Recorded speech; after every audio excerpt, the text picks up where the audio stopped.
In the remote rainforests of Indonesia, deep within one of the world's last great havens of biodiversity, lives the orangutan. Orangutans are the largest tree-dwelling species on Earth and play a central role in the forest ecosystem.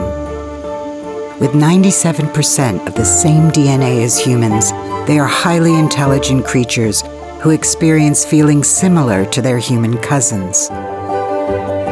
Humans who threaten their survival by clearing and burning their forest for timber, minerals, and vast monoculture crop plantations. Those that survive are hunted as plantation pests or captured for the illegal wildlife trade. Orangutans and all rainforest life now face extinction. Since 1991, Borneo Orangutan Survival, or BOSA Foundation, has been helping the Indonesian government to protect orangutans and their habitat, rescuing them from areas of human-wildlife conflict and rehabilitating them, with the aim of one day returning them to the forest where they can live in safety and freedom.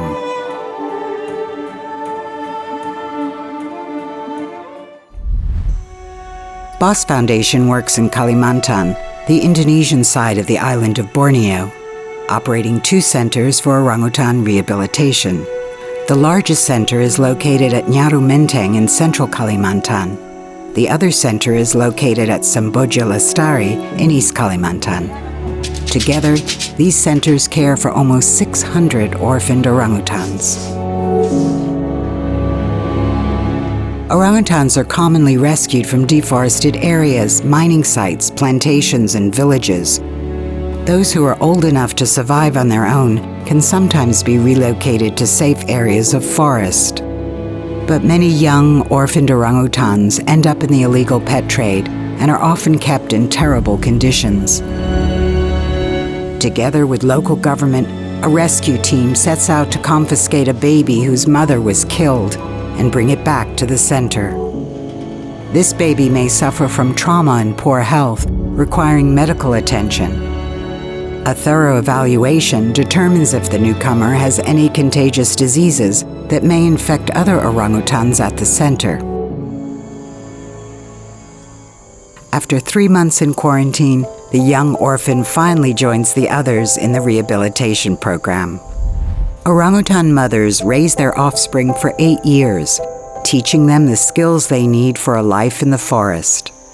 Without this vital bond, the babies are unable to survive on their own in the wild. At BOSA Foundation, human surrogate mothers take on this role, preparing the orphans for a life beyond the rehabilitation center. The under-2s start in the nursery, where they learn to climb, make friends, and explore, rarely straying too far from their babysitters.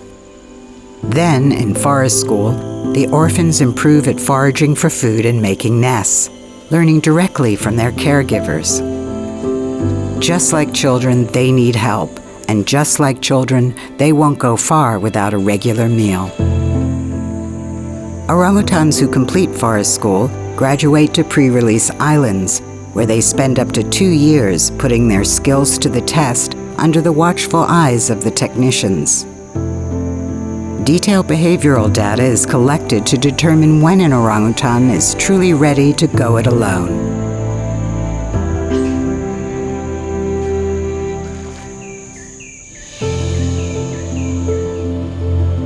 Release candidates are then taken to a quarantine facility to undergo a final health examination and have radio tracking devices implanted. Once the orangutans are given the green light, a release location and date are confirmed, and the team mobilizes. A long and arduous journey then begins. The release destinations are remote and difficult to access, pushing the team to the limit. The orangutans spend many hours in transit cages, unaware of how their lives are about to change. This is the culmination of years of hard work, but all hardship is forgotten when the orphans are finally let go back into the forest where they belong.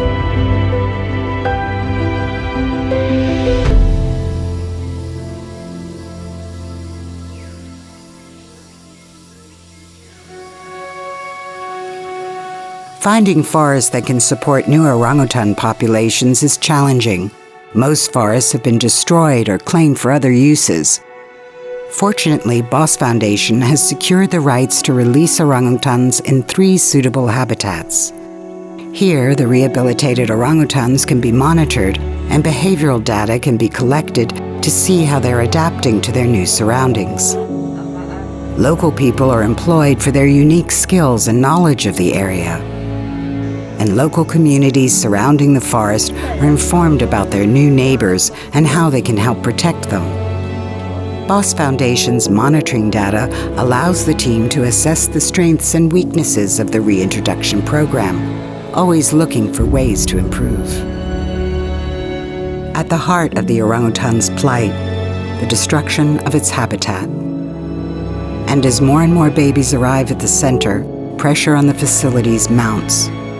Many orangutans sit in cages waiting their turn to be free.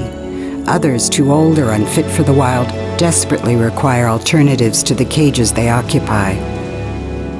New pre-release islands are sorely needed, as well as new protected areas and release locations. In 2009, BOSA Foundation established ROY, or PT Restorasi Habitat Orangutan, and paid the Indonesian government $1.4 million to protect the forest at KEHJE SEWEN in East Kalimantan. More than 86,000 hectares of pristine orangutan habitat, an area larger than Singapore, safe for the next 60 years and beyond.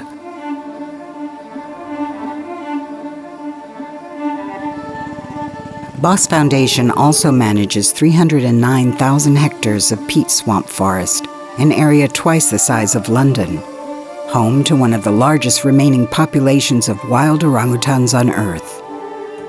The MAWAS conservation forest is a critical carbon reservoir that must remain intact. Failure to do so will not only impact the orangutan, but also the entire planet by contributing to climate change. Together with local communities, BOSA Foundation is helping reforest degraded lands and re-wet degraded peatlands through blocking drainage canals, reducing the risk of habitat loss in the future. The MAWAS Conservation Forest demonstrates what can be achieved when everyone works together. The people at BOSA Foundation are dedicated to protecting the orangutan and their habitat. Never has orangutan conservation been more urgent and more globally relevant, as we come to understand that the survival of this precious species is interconnected with our own.